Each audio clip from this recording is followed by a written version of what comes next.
Listo, hola a todos de nuevo, buenas tardes y les doy la bienvenida a este tercer encuentro del grupo Formas Extrañas de Vida. En los espacios anteriores hemos indagado, explorado sobre las formas de vida que no hemos descubierto, sobre las que pueden emerger y sobre las que podemos crear. Y de ahí tenemos muchas ideas que vamos a ir desarrollando sobre el concepto de la vida como podría ser. Pero hoy el tema es lo político, como la expresión y como la base de estas posibilidades que estamos pensando. La política del cuidado, la política del desarrollo tecnológico, la política que resulta de estas formas de conocimiento y estas formas de pensamiento que tenemos, que dividen y crean jerarquías entre lo vivo, pero también crean jerarquías entre lo vivo y lo no vivo, y de ahí pues, bueno, lo que se desarrolla. Entonces, en este espacio pues queremos preguntarnos sobre, en el contexto de lo que compartimos en el espacio anterior y de este mapeo que tenemos de tanta diversidad, de tantas posibilidades de esas formas de vida, poner como un poco, sacar a flote o poner en primer plano cuáles son las expresiones de lo político detrás de ellas. Entonces, nada, gracias por sumarse a esta conversación y podemos iniciar. ¿A quién le gustaría iniciar contándonos desde su investigación y desde su mirada o de una forma de vida extraña, específica, qué es eso político que ve ahí?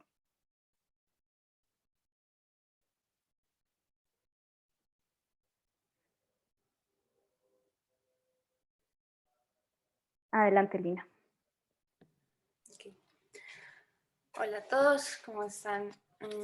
Me gustaría tocar dos puntos muy importantes de lo político, desde un cuerpo cyborg.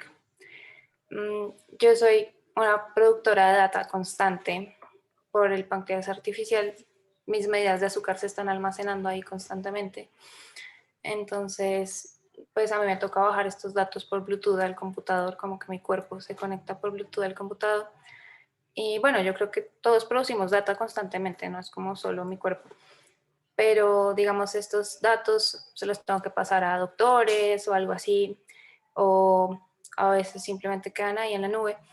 Y yo me empiezo a cuestionar por la soberanía digital, que creo que es algo que ahora todos, pues con la pandemia, me hizo pensar que mi cuerpo no es el único que está sometido a esto, sino todos. Digamos, a todos nos miden la temperatura constantemente y la salud se volvió como un problema gubernamental. Entonces, eso es como algo que quería poner sobre la mesa, como pensarse realmente la libertad de los cuerpos y la información sobre el cuerpo, que es algo tan íntimo. Por otro lado, yo siendo consciente que la tecnología es algo tan, pues es muy interesante, pero siento que es excluyente, he estado investigando mucho de la ciencia ficción neoindigenista, que nació como en Bolivia, Perú y Ecuador hace unos años. Y, y creo que pensarse una nueva forma de vida desde ahí es muy interesante, porque también es político. Y Daniela, me acuerdo que mencionó en la sesión pasada pensarse una vida desde el silicio, y me pareció maravilloso como pensarlo desde la ficción. Esta ciencia ficción es blanda y sitúa al indígena desde el realismo mágico en lo contemporáneo. Y lo que hace es como tratar de fusionar como Occidente con las culturas indígenas y busca cómo crear una mezcla entre tecnologías ancestrales y tecnologías contemporáneas. Y ubica al indígena como pues en escenarios muy propios de él, pero también lo posiciona como, como una parte muy activa de lo que podría ser el futuro. Entonces creo que podríamos pensarnos una vida desde ahí, desde los cyborg también. Yeah. Gracias, sí. Yo creo que tocas ahí varios temas muy importantes. uno de esos, como el que planteaba también, era el contexto, y es quiénes tienen la posibilidad de crear ese futuro y de imaginárselo y quiénes no, ¿no? Y qué formas, digamos, de desarrollo de conocimientos se han impuesto sobre otras y se han dedicado en algunos casos, sobre todo cuando tienen una base también desde lo militar, a acabar con las otras, con las posibilidades de crear de los otros. Entonces me parece muy chévere esto que tú planteas desde también un poco la mirada hacia tecnologías que a veces en esa jerarquía que construimos no vemos, ¿no? Porque por encima hay unas tecnologías sobre las otras, ¿no? Sobre, por ejemplo, las tecnologías del cuidado y lo ancestral. Sí, exacto. Si quieren, pueden levantar la mano y aquí me aparece en la lista, o también pueden abrir el micrófono libremente. Bueno, yo quisiera aportar a la discusión precisamente desde el ámbito en el que pues, hice mi presentación anterior, y es precisamente desde estas relaciones tecnológicas y, digamos, el tema de no solamente de lo que es hardware y software, sino cómo se establecen precisamente unas formas de pensar y de actuar a través precisamente de esos desarrollos tecnológicos. Hay un texto que nosotros revisamos con los estudiantes sobre el cual precisamente planteamos esta discusión, que es un texto de Landon Winner del libro de la ballena y el reactor. Precisamente hay un capítulo que habla sobre este tema, se llama hace la pregunta, ¿no? ¿Tienen política los artefactos?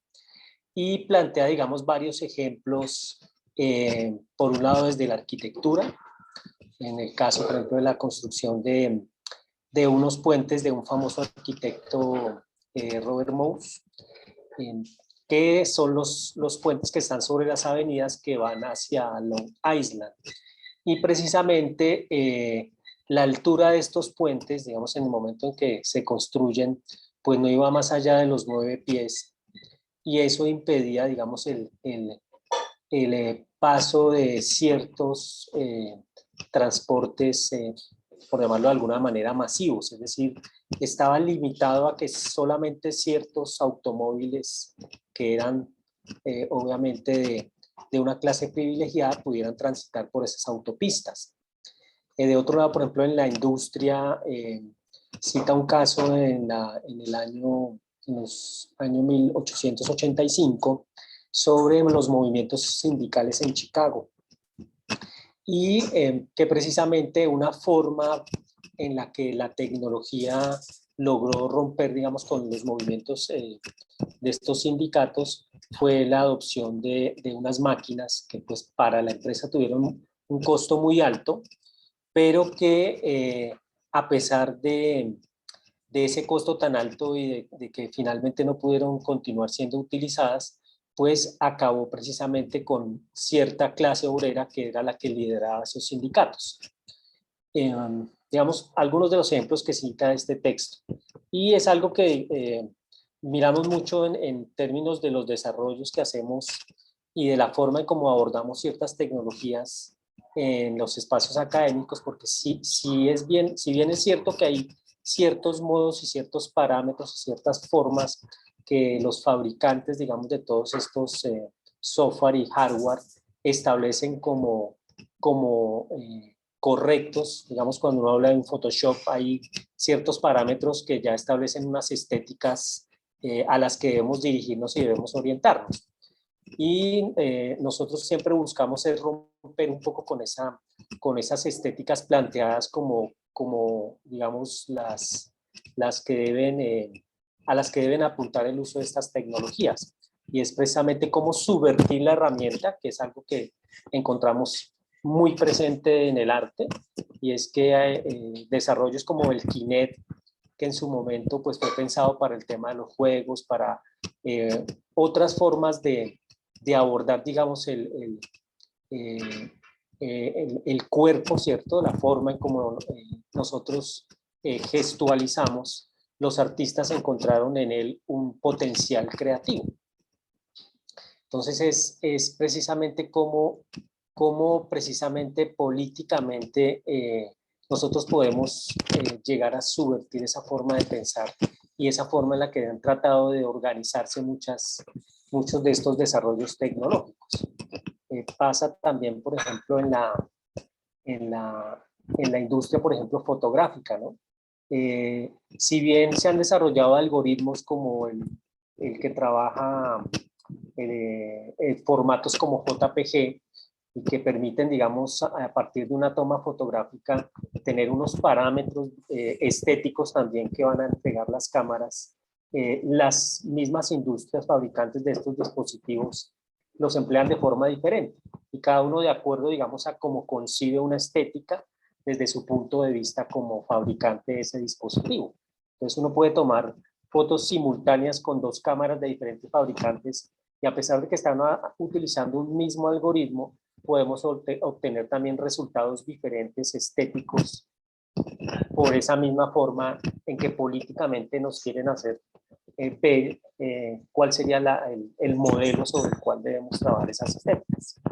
Es un poco, digamos, el aporte que haría a esta discusión desde lo tecnológico y esas relaciones que encontramos en muchos modos de pensar y de comportarnos. Gracias, Ricardo.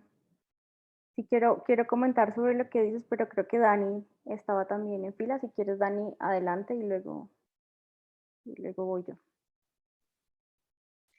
Pues empezando mi comentario, comentando lo que acabas de decir, en algún punto dijiste que como la capacidad de romper, de como de quebrar esas fronteras y como de mostrar un poco qué es lo que está pasando a través del arte. Siento que a través del bioarte y a través del arte y la ciencia y a través de la creación de formas extrañas de vida, con estas herramientas se ha logrado llevar muy bien ese mensaje de qué es lo que está pasando. Y miren cómo están funcionando estas formas extrañas de vida y esto es lo que está pasando en otras grandes escalas, como por ejemplo, la semana pasada les daba el ejemplo de la pequeña chaqueta de cuero viva de Tissue Culture and Art Project. Esa chaqueta fue producida en laboratorio, es una obra de arte, trabaja con células vivas que están viviendo dentro de esta bola de cristal que fue construida específicamente para que ellas vivan. Y ahí entra también un poco lo que Nata, tú estabas diciendo al principio, las políticas del cuidado, no solamente de la obra por ser una obra, sino de la obra porque está viva y de la obra porque representa algo y porque es una metáfora de algo que está pasando mucho más grande, en escala más grande y en escala mayor políticamente en todo el globo. Entonces, ¿cómo cuidar esas células? Esas células finalmente murieron, como les conté también, pero también son una metáfora al consumo, a lo que estamos haciendo, al cuero, al consumo del cuero, a la producción de materiales, de biomateriales, para contrarrestar un poco el daño que estamos haciendo con materiales que no son orgánicos.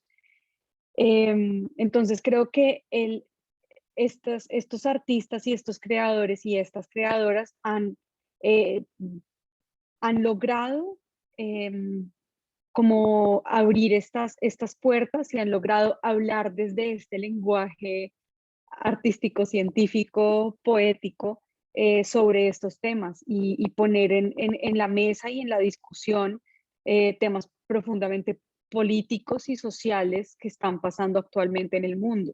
También les conté sobre Adriana Knopf, esta artista que trabaja con una teoría que se llama xenología. Voy a compartir también el libro, que es un libro que ella acaba de autopublicar al respecto, que se trata un poco de estudiar al otro, al diferente, al alien, al extraño, al externo. Y es una crítica fuerte a todo lo que representa esto en la sociedad desde su teoría y práctica artístico-científica. Y para finalizar mi comentario sobre lo que también estaba diciendo Lina al principio, las bioquímicas hipotéticas, que era esto de imaginarse una vida basada en el silicio en vez de en el carbono. Em, es, es a través de la ciencia ficción también y del arte y la ciencia que podemos imaginarnos esos mundos en el que no existe una democracia, en el que no existe una sociedad capitalista. ¿Cómo podemos, así como el reto es imaginémonos una vida, una molécula viva basada en el silicio y no en el carbono? Imaginemos una sociedad basada no en el capitalismo y que que no sea una democracia, como que la democracia no sea la meta a la que queremos llegar para obtener una libertad que realmente no es real. Fin de mi comentario. Sí, conecto un montón precisamente. Lo que quería mencionar del aporte de Ricardo es que a mí me parece muy importante reconocer esta posibilidad del arte y la ciencia, ¿no? También lo que dice Dani, de pensarse esos mundos posibles, de crearlos, porque resistir pues no es aguantarse y tratar de sobrevivir a eso, sino es crear las otras posibilidades, pero también pensar que cómo creamos, cómo hacemos posible que no sea un proceso, digamos, lineal de nosotros dando una respuesta, sino de crear un contexto para que muchas posibilidades puedan emerger. Entonces, nuevamente, haciendo referencia a las formas en las que nos organizamos, ¿no? Yo creo que esto que Dani menciona también al final y es por qué pensarnos en una forma de organización jerárquica, ¿no? En unas formas de conocimiento jerárquicas que llegan y resultan pues en que entendamos el mundo de esa forma. Y por eso también lo mencionaba en cuanto a que estudiamos el espectro de la jerarquía entre lo vivo.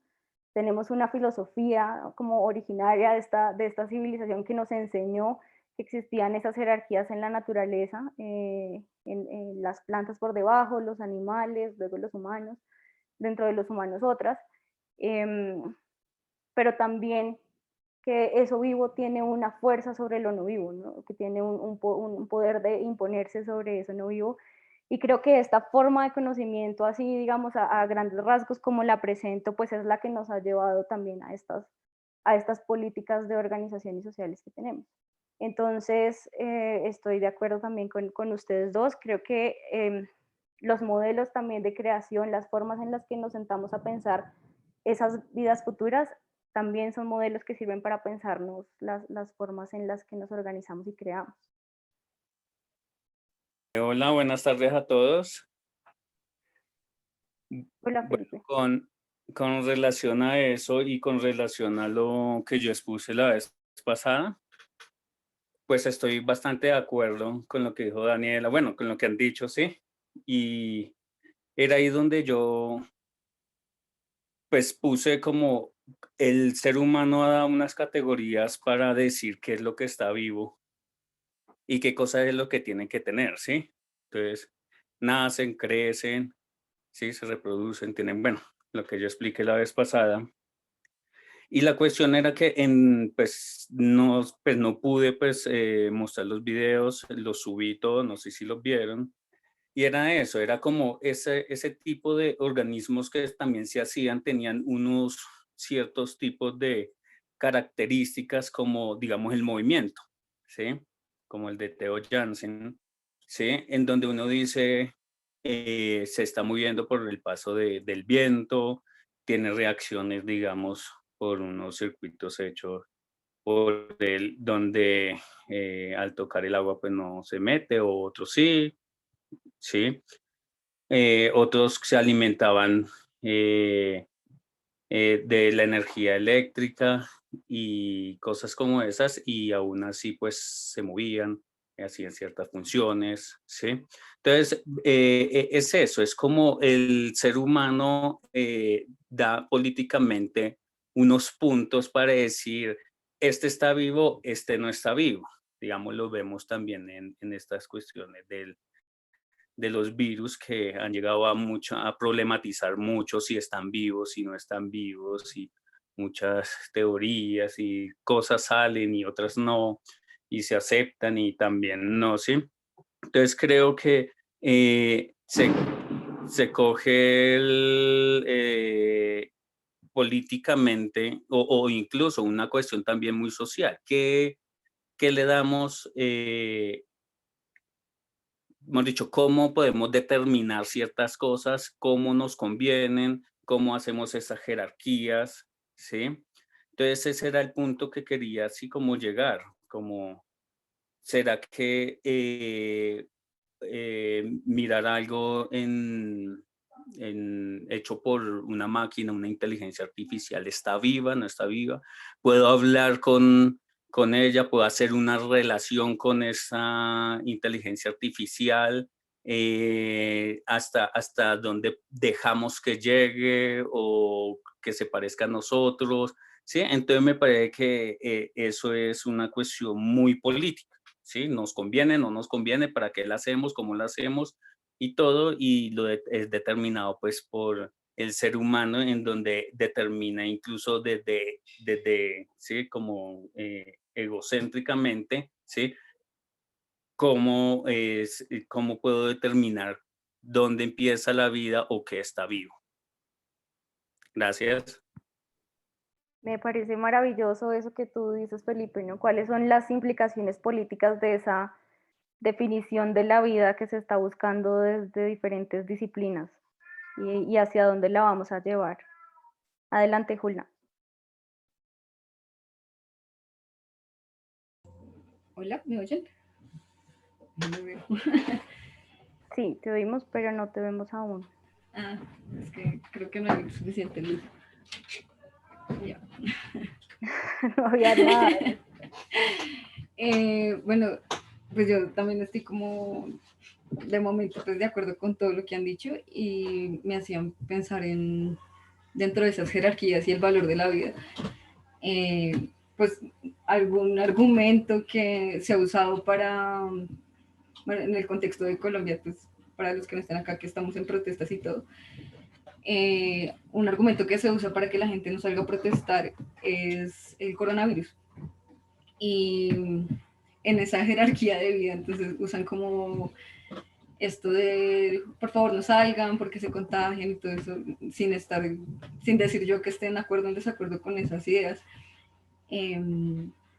Digamos, políticamente se vuelve muy importante, digamos, esa relación que tenemos en este momento con el virus, con la escala, esa micro que nos está revolucionando pues acá socialmente en contravía a las condiciones de vida de muchas personas que, digamos, por no poder sobrevivir por la cuarentena o porque las condiciones económicas son terribles, por muchos factores, cuál es el valor que se le da a la vida o qué significa vivir para unos que tienen que estar encerrados, ¿sí? Porque, no sé, me parece también importante pensarse eso, como lo que decía Daniela en la obra, digamos, la chaqueta estaba viva en unas condiciones hechas para ella, pero no sé si era un espacio muy limitado o el suficiente para el desarrollo de esa vida, ¿sí? Cómo garantizar la vida ahí. Entonces, a mí me parece muy curioso cómo se transformaron ahorita todas las propagandas de productos de asepsia con este elimina el coronavirus, este elimina bacterias. Y por ejemplo, bueno, en lo que yo estaba mirando, pues me interesa mucho la vida microscópica y a mí me impactó mucho conocer las teorías de Margulis, como bien del origen de la vida desde lo bacteriano y cómo nosotros en nuestro contexto actual rechazamos lo bacteriano porque lo asociamos con enfermedades y un montón de cosas que en este momento son supremamente importantes para lo que estamos viviendo. Entonces, ¿cuál vida importa más? ¿La que está encerrada sin poder sobrevivir, sin poder trabajar, sin poder alimentarse, sin tener unas garantías pues, de una vida de calidad? O evitar contagiarnos de un virus que nos puede matar o no? No sé, me parece que el tema es muy fuerte y también es importante que nos pensemos todas esas cosas que nos podemos imaginar y en ese valor de la vida que los seres humanos hemos estructurado de alguna manera. Porque, no sé, hay personas que tienen unas formas de vida, o sea, a nosotros nos gustan las historias, a mí me gustan mucho las historias, y hay historias de vida que son muy fuertes que yo no sabría decir si son vida en sí, o sea, si uno todo el tiempo luchando por sobrevivir está viviendo una vida plena o cómo es esa definición pues de vida también en esos términos, de cómo se vive, qué condiciones son plenas para la vida o no, porque tiene mucho que ver, no sé, digamos, por ejemplo, el caso de Lina con el páncreas, pues es maravilloso que ya tenga una calidad de vida a través de la tecnología, pero no sé, hay gente que, no sé, puede nacer con una pierna y puede vivir plenamente sin una prótesis. Entonces, que no sé, como que es mejor desarrollar la tecnología para construir la prótesis o permitir que la persona se adapte sin una pierna a la vida. Porque tener una prótesis también implica cuestiones de dinero, por ejemplo, para mantenerla. Eh, no sé, un montón de cosas que me podría aquí seguir hablando, pero pues que quería traer a la discusión. Gracias.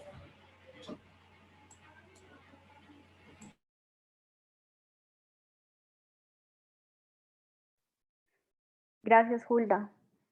Sí, también un poco pensar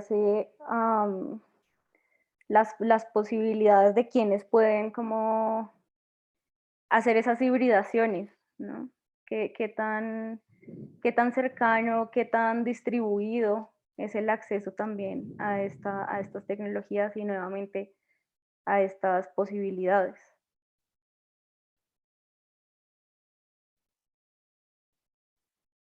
Yo pienso en ese punto, mientras alguien, no sé Felipe si estás levantando la mano de nuevo o si estaba ahí desde el anterior. No, se me quedó del anterior, pero sí tenía, es que no sabía cómo, no sé manejarlo muy bien. ¿Cómo bajarla? Dale, adelante. Sí, pero sí Comenta. quiero como compartir, decir algo con respecto a lo de Julna, que es también eso es una forma de control, ¿sí? Pues pensando, era como, tú quieres protestar, pero mira que no lo hagas porque te puedes contagiar, ¿sí? Entonces, y eso es una cuestión netamente política, en donde ya no somos nosotros, ¿sí? Es, si tú vas a hacer tal cosa, mira que puedes involucrar a toda tu familia y eso ya no es culpa mía. Tú vas a rechazar todas las problemáticas que tiene, digamos, eh, o todas esas condiciones que te están afectando, entonces vas a hacer esa protesta, entonces, pero tienes que pensarlo. Y es lo que yo pensaba con respecto a lo que decía Julna, que sí, que pareciera, no estoy diciendo que sea algo certero lo que voy a decir, pero pareciera que antiguamente utilizaban también otras políticas como yo soy el patrón y yo soy como el malo, ¿sí?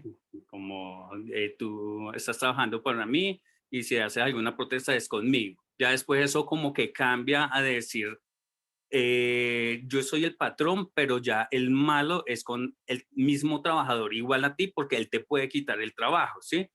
Y después lo veo como que ya utilizan otro tipo de artimañas en donde yo soy el patrón, tú estás igual que el otro, sí, pero hay otras cosas también malas. Y en este caso diría que lo del virus.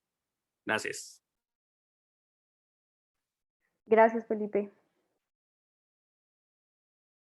¿A alguien le gustaría comentar específicamente sobre esta idea como de la política de control a través de un ser entre vivo y no vivo?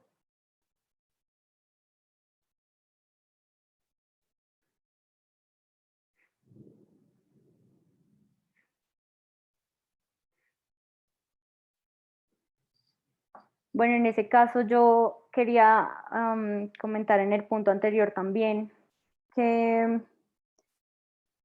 a mí me parece muy interesante y muy relevante en estos contextos del acceso a la tecnología, de las posibilidades de la tecnología, la apertura del conocimiento.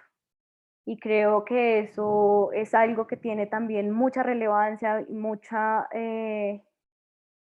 también mucha influencia en esto que está pasando y en esta idea del control, porque estamos en un contexto en el que yo veo también en general que la política ha llevado a jugar con estas posibilidades de, por ejemplo, si se puede aplicar o no una vacuna, si se puede producir o no una vacuna, pues en el contexto de estas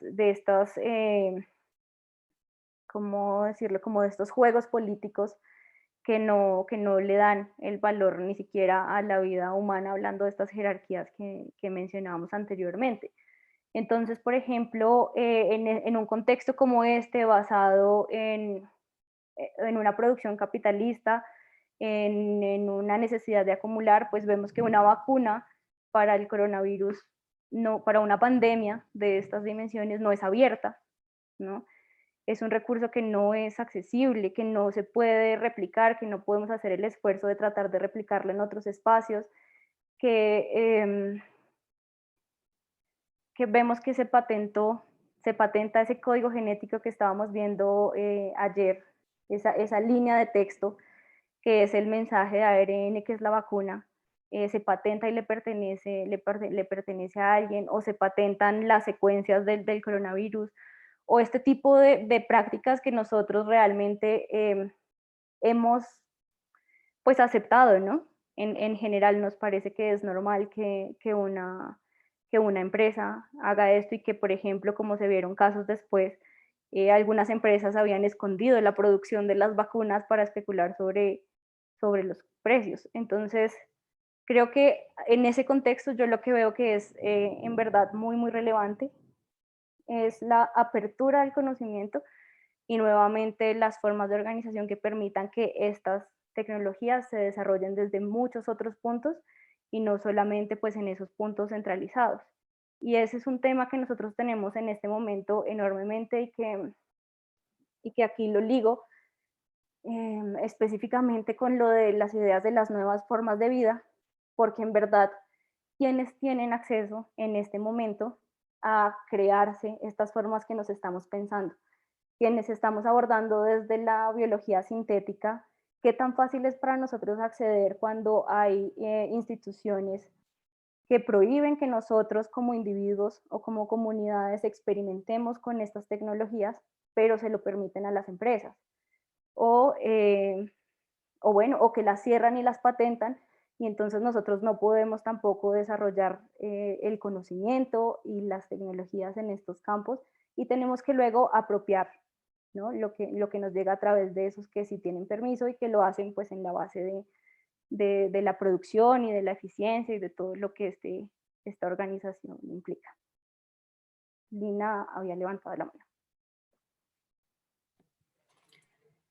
Ok, bueno, sí, también quería comentar cómo sé que estoy, digamos, en una posición privilegiada y por eso mismo, pues también me molesta como que la tecnología no sea incluyente, porque, digamos, si yo quisiera comprar, no sé, hay glucómetros marca Apple y tú los tienes que conectar con, digamos, el relojito marca Apple. Entonces, yo digo, esto se volvió como toda una cosa de branding del cyborg, como tu cuerpo se vuelve, entonces mi prótesis es marca Nike, mi cosa es, y es como, es horrible, o sea, ¿qué está pasando?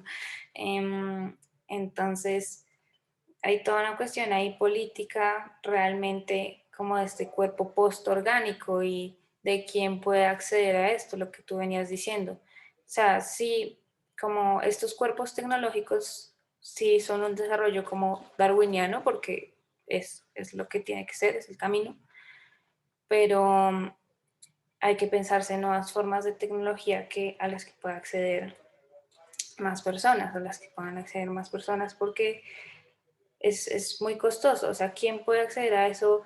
Y cómo están cerradas estas bases de datos. Digamos, yo tengo un páncreas anterior artificial que yo intenté abrir, como pues hacerlo open source para entender cómo funciona ese órgano, que digamos está construido con otras cosas. Como decía Daniela, tiene otros materiales que mi cuerpo orgánico no tiene, entonces como investigarse también eso.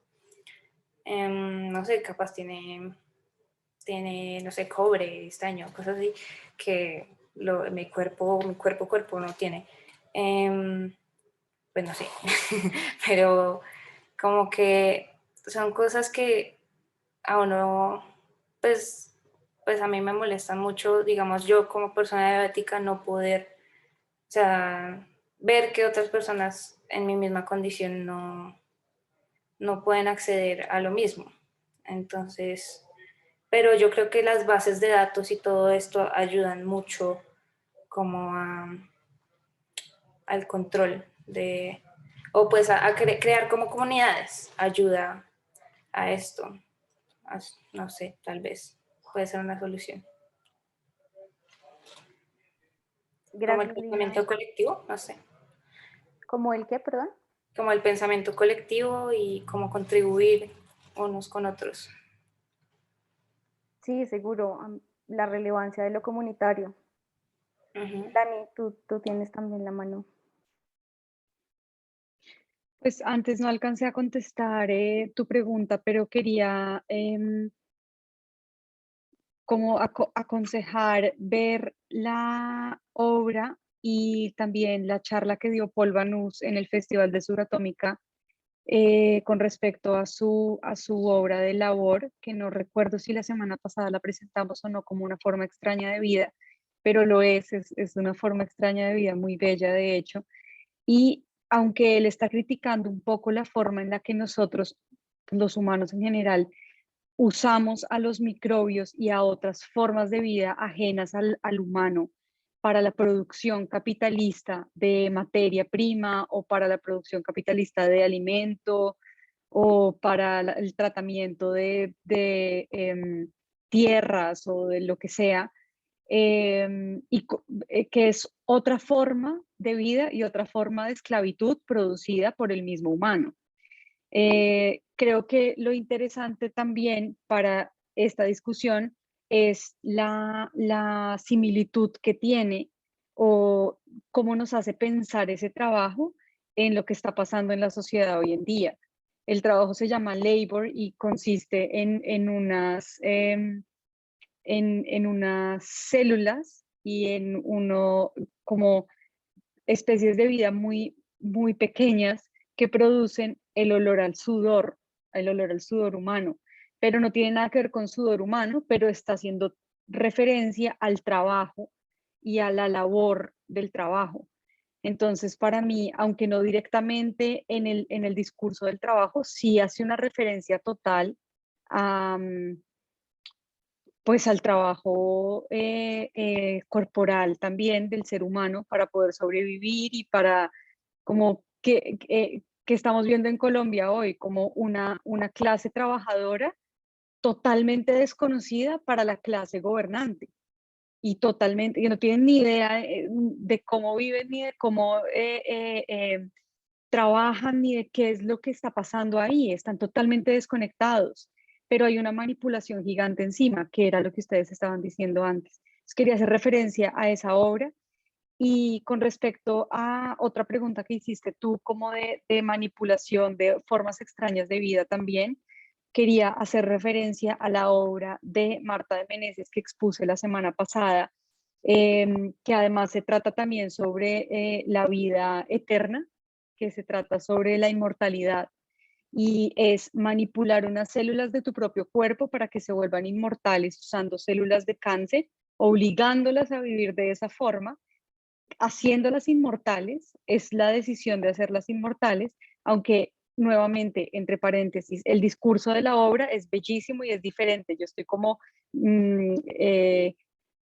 haciendo otras, como haciendo otras conexiones a los temas que estamos tratando hoy. Y entonces estas dos formas de vida, estas dos células, que son las de ella y las de su pareja, viven en dos platos de Petri separadas por siempre, pero no pueden estar unidas y están obligadas a vivir así. Y la única forma en la que pueden estar unidas es en otra dimensión, digámoslo así, que es a través de esta proyección en la mesa. Entonces, solamente se pueden unir a través de la proyección, pero en la realidad no están juntas. Quería como poner esas dos obras ahí en relación a los temas de los que hemos hablado para que las revisen nuevamente si tienen interés.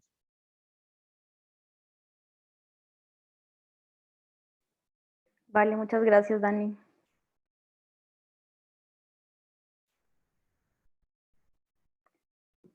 De pronto en la línea de pensarnos esta necesidad de definir la vida en una forma que nos convenga quizá, o en una forma que nos permita controlarla también, como en este discurso en el que Dani pues trae aquí a través de la obra de Paul Banús, ¿no? Como hemos hecho todo este estudio de los microorganismos para poder ponerlos a producir nuestros alimentos y nuestros medicamentos.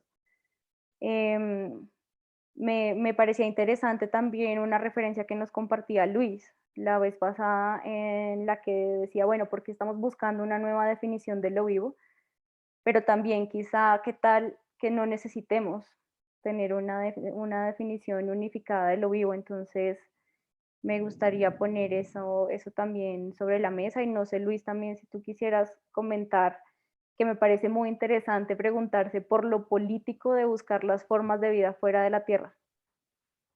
Ok, bueno, yo creo que lo que voy a mencionar tal vez son como unas derivas ahí que no tienen todavía como muchísima forma y son como preguntas que yo mismo, ¿verdad? Me planteo. Entonces, eh, bueno, vamos a ver, son muchas cosas ahí que estoy tratando de acomodarme internamente.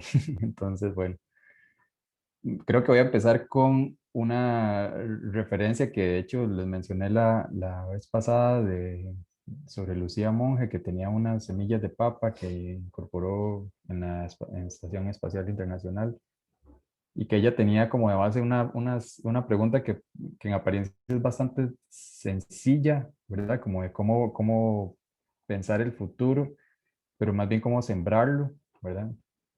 Entonces, obviamente ella tenía pues toda esta investigación sobre los procesos de soberanía alimenticia, sobre producción agrícola, etcétera, etcétera, etcétera.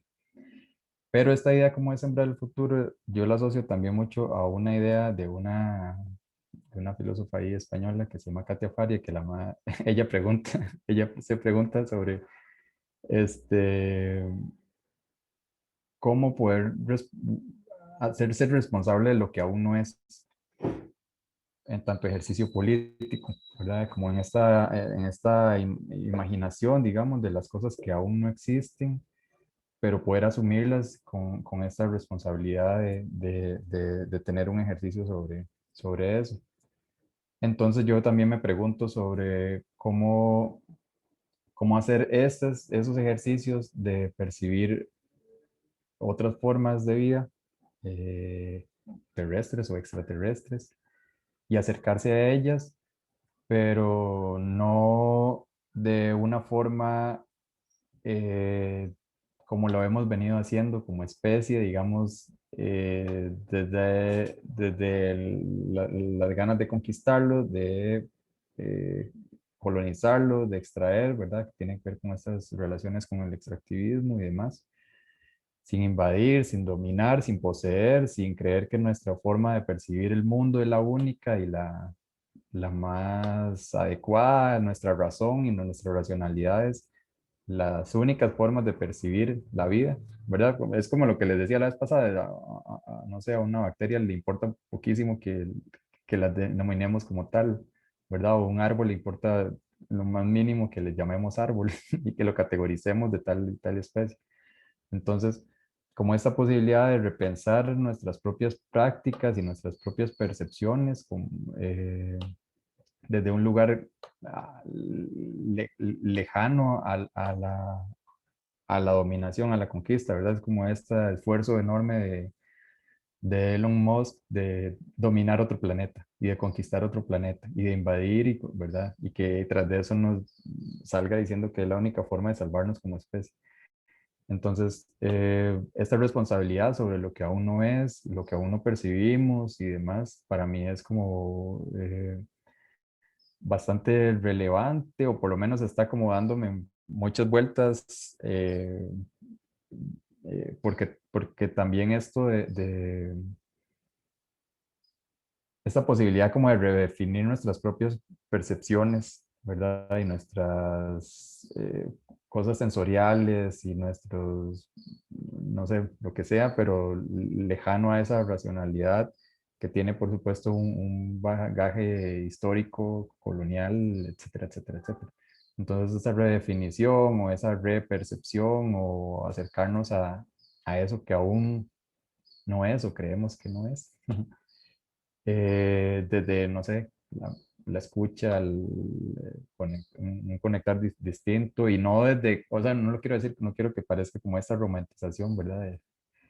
De lo bello, de lo natural, y etcétera, etcétera. Pero sí como acercarse a esas formas raras de vida, ya no desde la dominación, ya no desde la explotación, ya no desde la conquista o lo que sea, y tampoco ya no desde esa razón única occidental, bueno, en este caso, pero sí, sí como por lo menos esas son como algunas de las cosas que a mí en lo particular me dan, me dan vueltas y trato de buscarlas además. Y creo que en este ejercicio que a mí me interesa, como de ficcionalizar la ciencia, puedo encontrar como, no sé si respuestas, pero sí por lo menos caminos distintos de hacer y de percibir las cosas. Entonces creo que por ahí brevemente podría andar. Tremendo, muchas gracias, Luis. Cómo acercarnos a, cómo generar nuevas formas de conocimiento que nos permitan acercarnos a lo desconocido, a lo que está por descubrir, a lo que está por ser creado sin tener esta base de lo que coloniza, ¿sí? Y de lo que domina, me parece maravilloso. Julna, tú tienes el turno. Hola, sí. Es que respecto a lo que decía Luis, hay un artista él es muy famoso, de pronto lo conozcan, no de pronto, ¿no? Tiene también un video en Netflix de una serie donde también salía Neri Oxman, que se llama Hola Furelia San. Y él tiene también un texto muy bonito acerca de la responsabilidad y del compromiso, pues, respecto al arte. Y también asociado a ese texto, son súper pequeñitos. Tiene otro acerca de que los modelos son reales. Es decir, que, bueno, primero lo del compromiso es como esa responsabilidad de la que hablaba Luis, también respecto a lo que uno genera, lo que uno crea, y, y se conecta con que los modelos son reales, porque nosotros somos los que hacemos posibles las cosas que pensamos o nos imaginamos. Era como eso, para que de pronto lo revisaras, voy a buscarlo porque creo que yo lo tengo en PDF, y es muy cortito, pero es súper sustancioso. También suena un poco romántico, pero sí, sí siento que a veces esas ideas las pasamos por encima, pero si uno las plantea, digamos, en lo que decía Daniela respecto a las clases políticas, digamos, qué grado de responsabilidad pueden tener las personas que ignoran lo que sucede en otro contexto, aún teniendo así como incidencia sobre otros, y aplica para todo, me parece súper, súper importante. Entonces, voy a buscarlo para compartir.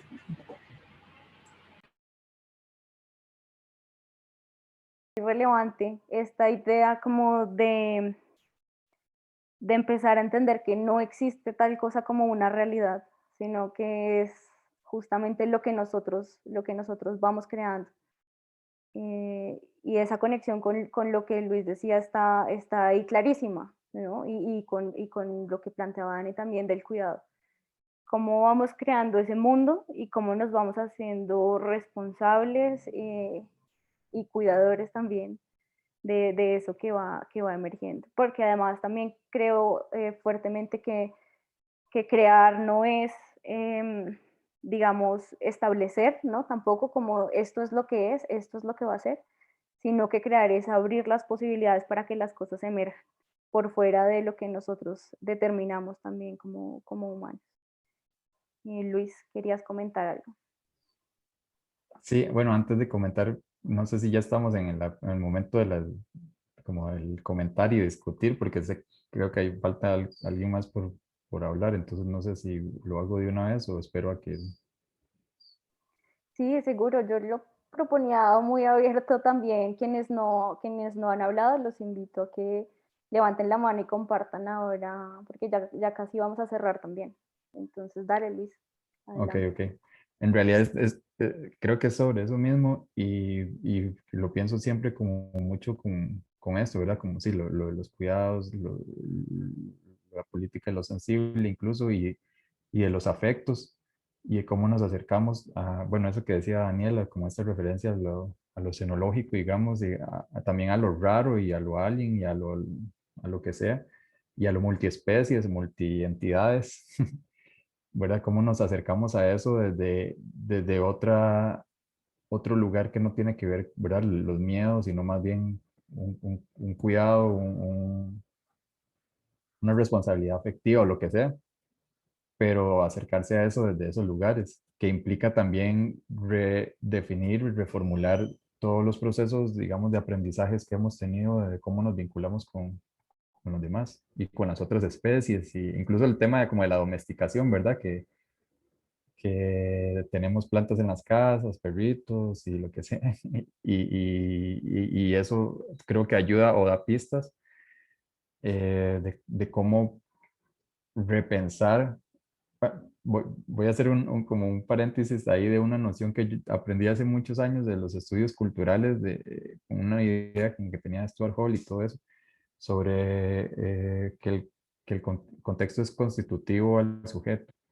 En ese momento, bueno, que todavía creo que son como categorías un poco estrictas, pero me parece muy relevante como esa idea de que ese contexto, es decir, esos procesos históricos, políticos, económicos, etcétera, pues nos constituyen y son parte de verdad, es decir, como no están afuera, no están arriba, no están, sino que también son parte de uno. Entonces, como uno cuando se acerca al otro, se acerca a las otras especies, se acerca a lo raro, lo que nos parece raro, poder revertir todos esos procesos históricos, hacerlo a través del cuidado, digamos, o los afectos, o lo sensible, y hacerlo desde el cariño incluso, ¿verdad? Que eso ya implica todo una redefinición de lo que hemos aprendido de cómo acercarnos a los demás y a las demás especies, ¿verdad? En vez de ya no voy a dominar, ya no voy a controlar a otras personas o lo que sea. Pero implica para mí un ejercicio político muy profundo porque implica que uno se revise constantemente y lo proyecte también, etcétera. Entonces, bueno, por ahí un poco.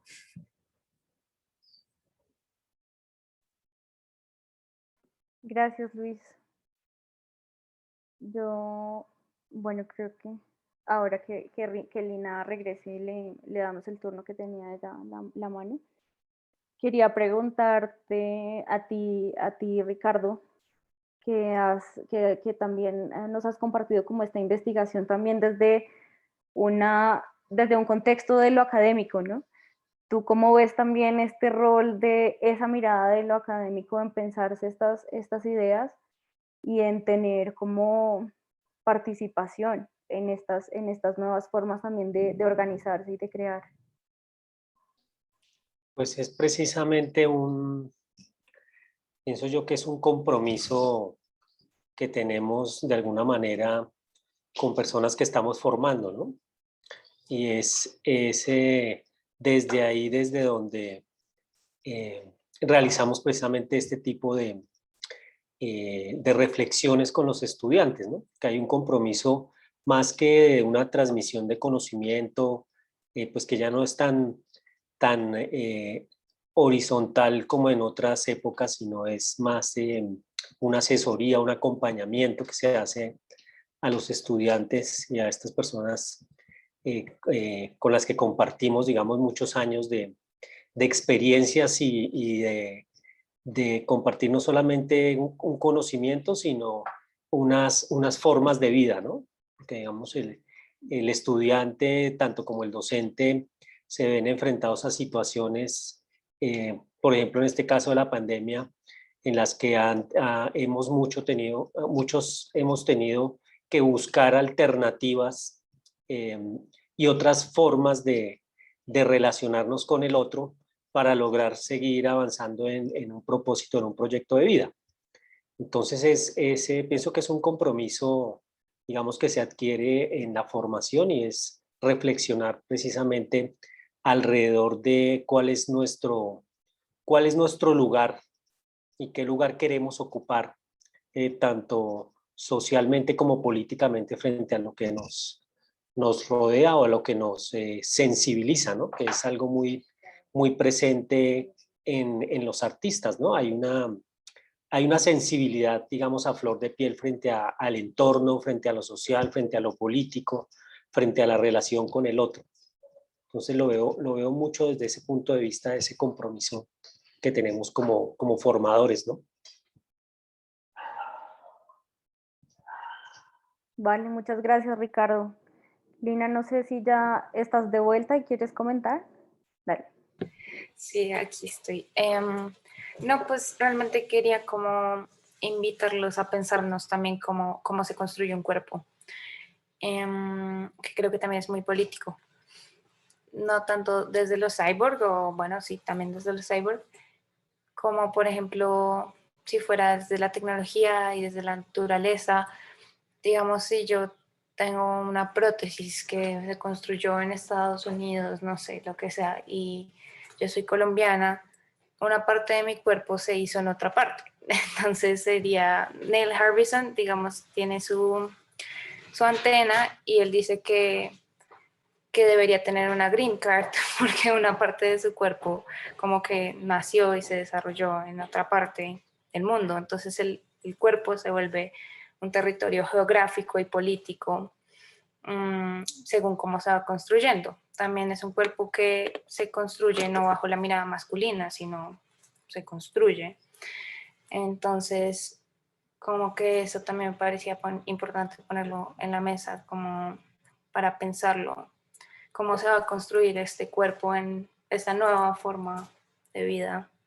Y pues por partes, no por partes, no sé. Ahí quería ponerlo. Gracias, Lina. ¿A alguien más le gustaría comentar en este último espacio de la conversación? De pronto incluso Alejandro, ¿sí? Quienes no han hablado, que se sumen. Hola, ¿cómo están? Uy, Hola, a mí Alejandro. me parece maravilloso todo lo que han dicho y bueno, porque no he expuesto lo que quiero hacer, pero voy a resumirlo brevemente, como muy rápido y conectarlo. Yo, bueno, es que si quisiera mostrarles ese video, dura 1 minuto y medio. Eh, pero estoy trabajando alrededor de un fenómeno que percibí como posible jugando un videojuego que se llama God of War. Entonces, básicamente es una escena, God of War es la historia rápida, es como un semidios griego que entra en ira y le da por matar todo lo que existe por allá, porque abusan de él, etc. Entonces, hay una escena que me causó como una particular pues sensación. Voy a ponerlas rapidísimo, de verdad, es muy breve.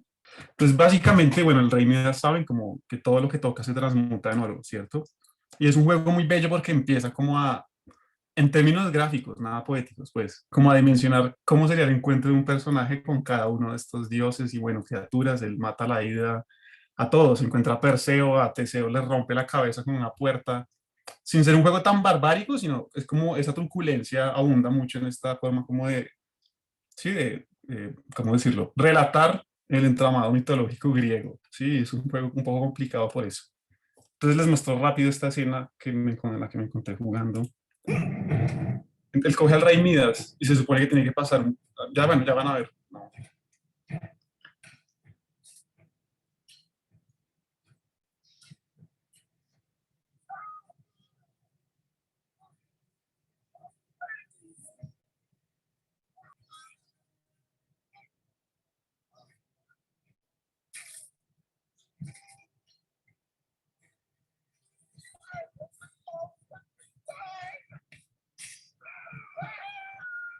Esto es lo que me gusta.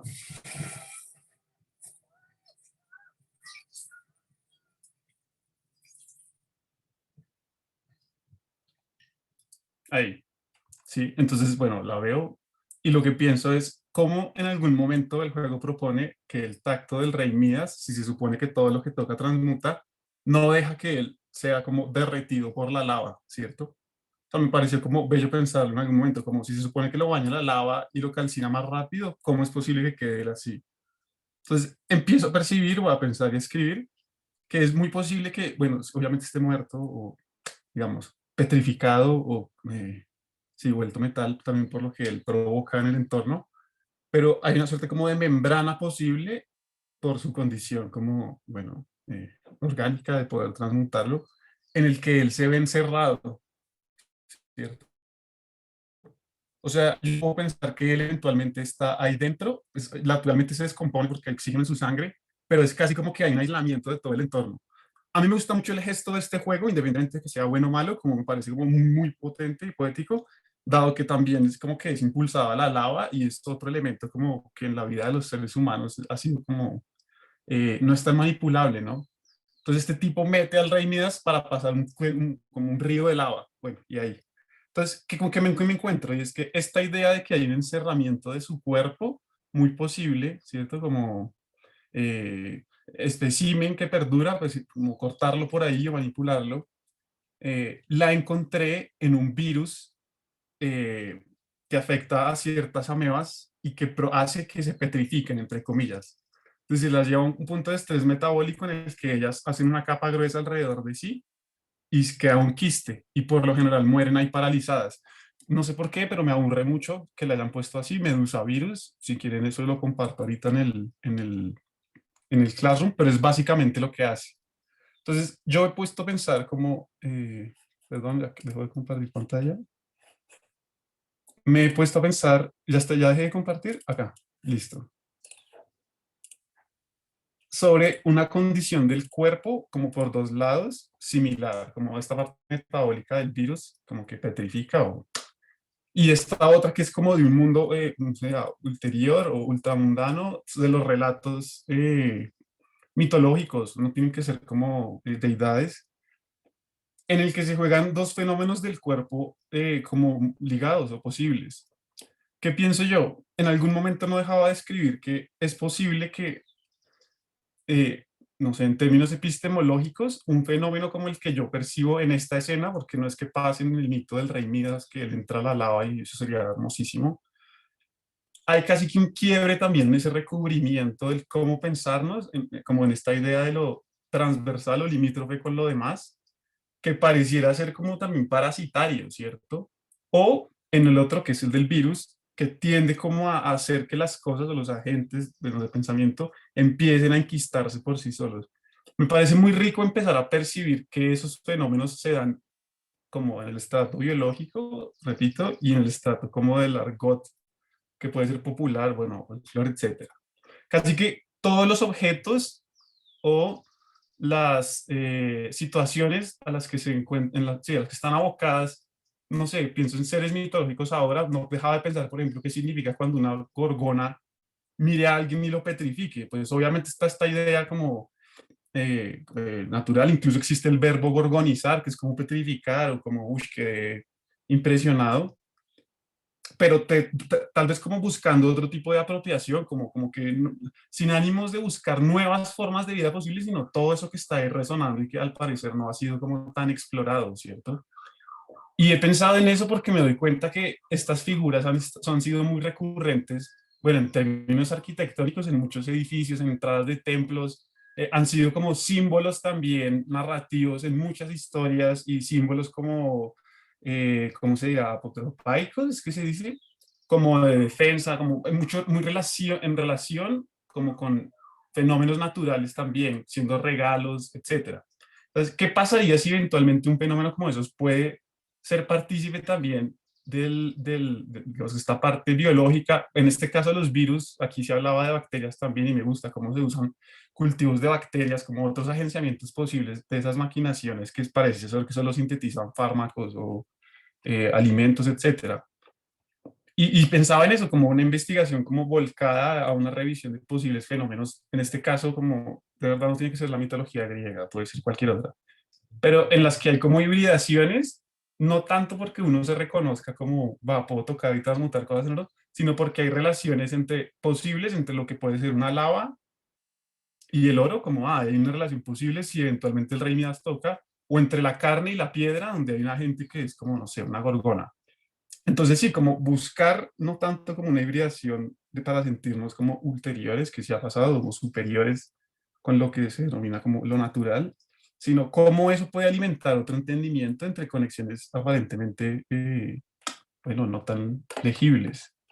Y obviamente pienso que digamos, lo político de esto, sobre todo volviendo a esta idea del enquistamiento, es que, digamos, hay parecer que puede haber mucho movimiento como epistemológico o como de disertaciones acá, y al mismo tiempo en el que hay tanta actividad, puede estarse provocando como una petrificación, este rito de enquistamiento, de barrera, como que lo hace a uno.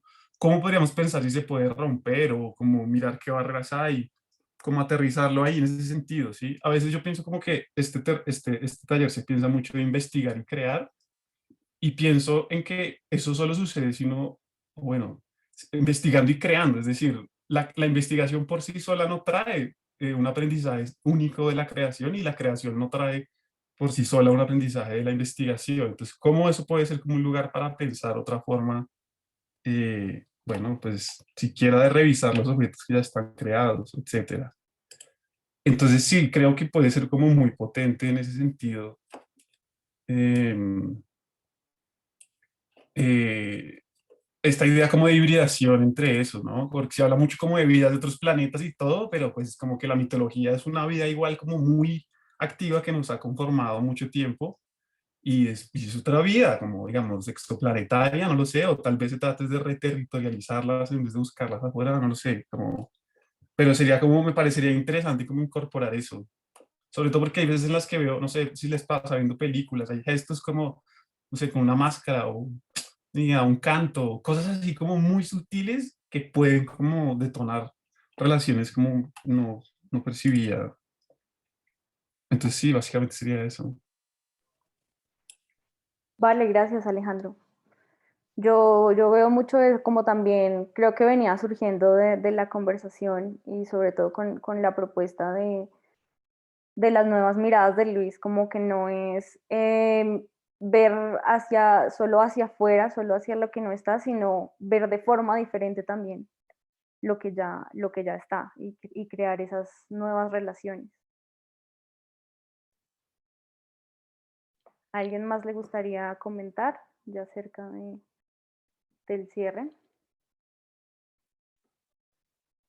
Sí, bueno, yo es que hay tantas ideas, pero entonces, bueno, voy a hablar sobre el comentario anterior. Entonces, cuando pues él nos explica cómo asociando como a la petrificación del rey Midas, bueno, entonces yo lo entendía un poco como, o sea, sentí que todo el tiempo estaba hablando como de la otredad, entonces como, ¿qué pasa cuando la otredad se convierte como en algo, ya no es otredad y se convierte en algo propio? Entonces, esto me llevaba, no sé, como al colonialismo y entonces como y pues me preguntaba y como que lo asociaba como a partir de una ficción que acá también entra de lo que hablaba Luis, como esas jerarquizaciones que se crean y ese conquistar al otro. También es como otra forma como otra política de control en que pues puede ser muy grave y que parte de una ficción.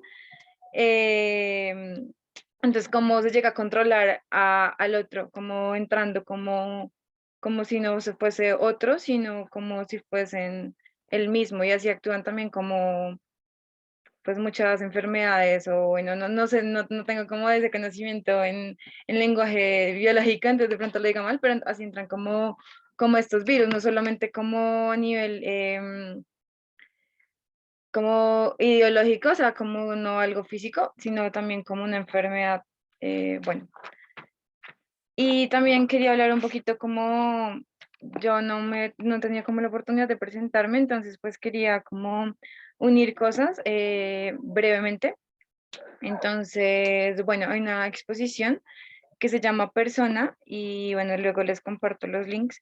Entonces, se realizó en Francia en un museo antropológico, entonces lo que digamos acá presentaban era como una especie de una mezcla entre antropología y robótica. Entonces, era como, se mostraban como unas nuevas formas de vida y también estaba muy ligado como a la religión, o sea, no sé, también era se exponía como, todo lo voy a subir porque hay varias referencias, entonces como una obra de Masahiro Mori, que es como un Buda robot, y bueno, no sé, como que se entrelazaban muchos cuestionamientos, y entonces precisamente en esa exposición me preguntaba como sobre ese afán de categorización y como esa jerarquización que es propia de pronto como de la humanidad o de pronto es como a lo que estamos acostumbradas y acostumbradas. Entonces, también como que esto me lleva a preguntarme, no sé si vieron alguna vez, fue como en el 2016 y bueno, creo que ha habido como varios ejemplos, bueno, varias situaciones, no sé, como un modelo de inteligencia artificial puede ser racista, entonces como que crean un modelo para detección facial y no reconoce como las personas de otro color de piel, bueno, de color, sí, como que solamente tiene como información que ingresan, o sea, como, mejor dicho, como ese riesgo que, como explicarlo, como que nuestras mismas ficciones, como las ponemos, o bueno, al ingresar datos como que son pues datos que nosotros también tenemos al alcance, o sea, de todo lo que conocemos, entonces como que nuestros mismos prejuicios, como también los implantamos en un modelo de inteligencia artificial. Entonces, bueno, esa era otra cosa. Y también hablando un poco como sobre, bueno, lo primero que me surgió al preguntarme cómo podría ser, pues, político, como lo que está, todas mis, como, en todos mis intereses respecto a esto puntualmente, entonces también, pues, se habría como una pregunta de irse directamente a preguntarse por cómo están estructuradas las cosas. Entonces, cómo está estructurado digamos, como nuestro pensamiento para que tengamos que ir directamente a categorizar como ciertas cosas o porque organizamos, no sé, nuestras casas, porque las organizamos de cierta manera, porque tiene que ser, no sé, como baño, sala, comedor, habitación y no de otra forma. Entonces eso también lleva a pensar como esos nuevos lugares que los rigen nuevas reglas. Entonces acá también se conecta un poco como lo que nos preguntaba Daniela, creo, cómo sería una vida como que no estuviera basada que estuviera basada en el silicio, sí, como, entonces sí, como, cómo sería, como plantearnos como otros mundos, otros, sí, como otros lugares, no mundos, sino como otros lugares, pues que tengan como diferentes reglas, entonces ya no es el capitalismo el que rige como nuestra sociedad, sino es como otras formas de vida. Entonces, nada, bueno, creo que hasta ahí, hasta ahí va. Ah, bueno, entonces en estos nuevos lugares, como también está un artista que me gusta mucho, que de pronto lo conocen porque pues es de acá, Ícaro Sorbar, entonces bueno, él también como que propone nuevas formas de percibir las cosas y también con sus instalaciones artísticas, eh, digamos que son instalaciones que necesitan como, ay, ¿cómo se llaman? Ahora se me olvidó.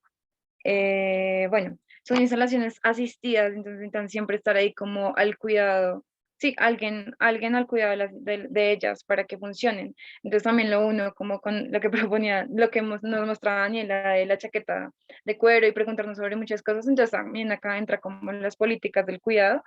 Y bueno, hay como muchas preguntas, y bueno, como nuestra forma de consumir, pero hay un montón de preguntas, entonces como que hasta ahí dejo. Para no estar muy enredada, o sea, hablar muy enredado, pero No, perfecto, muchas gracias, María Alejandra. Me alegra mucho que hayas compartido en este espacio y también traes un tema que no habíamos abordado, pero que, pues bueno, digamos, tiene también una expresión en todo esto y es ese tema de como un poco la ética del algoritmo y cómo, aunque nosotros nos imaginamos esa inteligencia artificial que se va a desarrollar sin nosotros y todas estas posibilidades que llevan hacia ese punto, igual hay un algoritmo de base que escribimos. ¿Quién lo escribe? ¿Con qué intenciones lo escribe? Y cómo también nosotros, que no estamos cerca, podemos llegar a entender lo que ahí se está desarrollando y ser partícipes, ¿no? Porque esto se está desarrollando también centralizado, ¿no? Sin una participación real de la comunidad.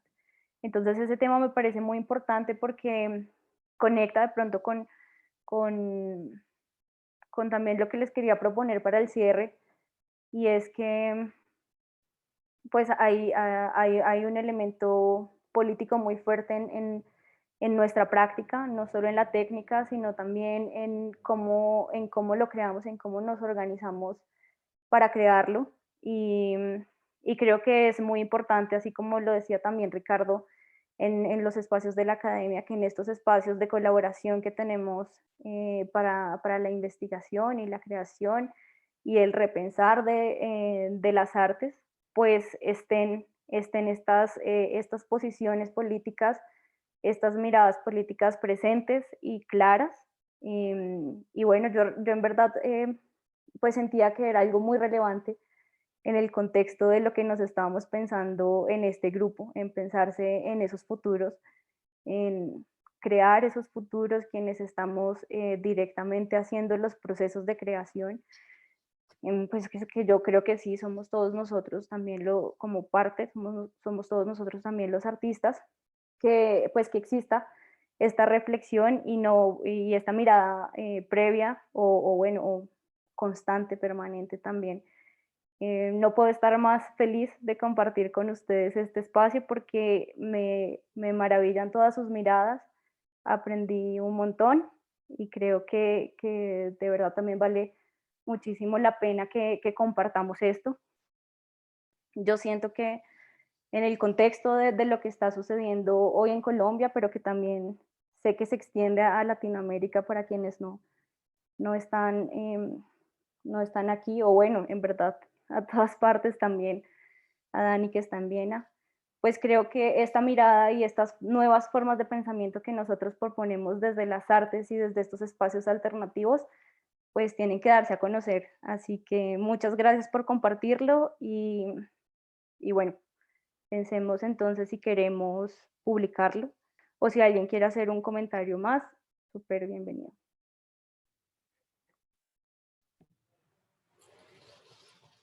Yo quería ser el último.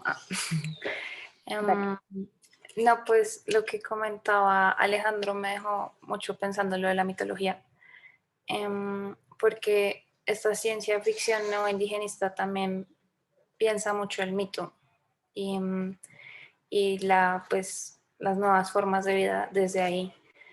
Entonces me parecería súper interesante también pensárselo desde esos mitos.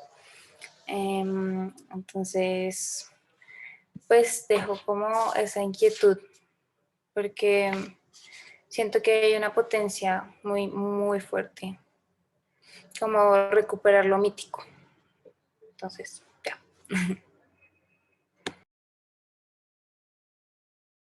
Gracias, Lina. ¿Alguien más?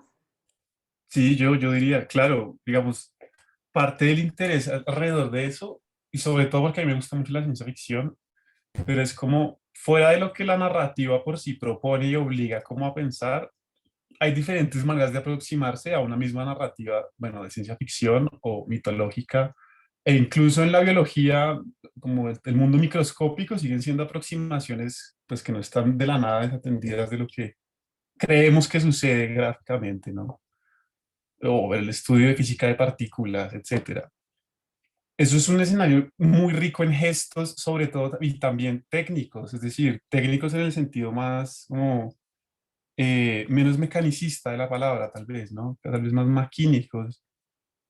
Y está lleno de eso, como si quiera dedicar una atención para detener a mirarse, a mirar qué relación existe entre una imagen. Repito, lo mío sale de un videojuego, ¿no? Estoy como obsesionado con libros, a pesar de que han aparecido también otras cosas como interesantes entre dioses.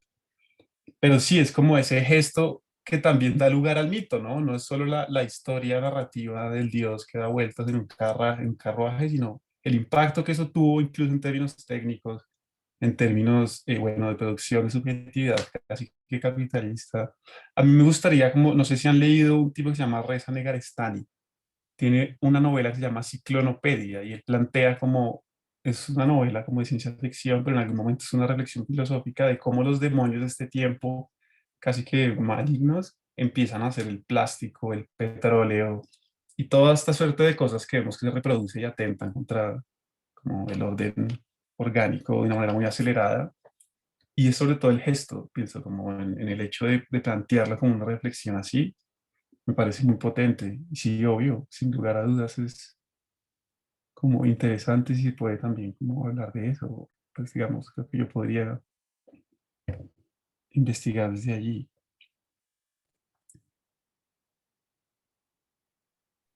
Vale, gracias Alejandro. Sí, chévere también que se explore un poco más desde esa investigación de tu contexto de las formas extrañas de vida.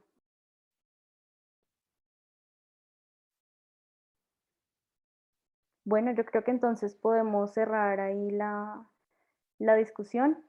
Muchas gracias por participar de verdad y por sumarse a, esta, a este espacio como de reflexión que creo que cuadraba perfecto con esa investigación que estamos haciendo y que creo que nos dio también una mirada mucho más profunda sobre el tema que estábamos explorando, además de la de mapear y catalogar, enumerar y medir, etc.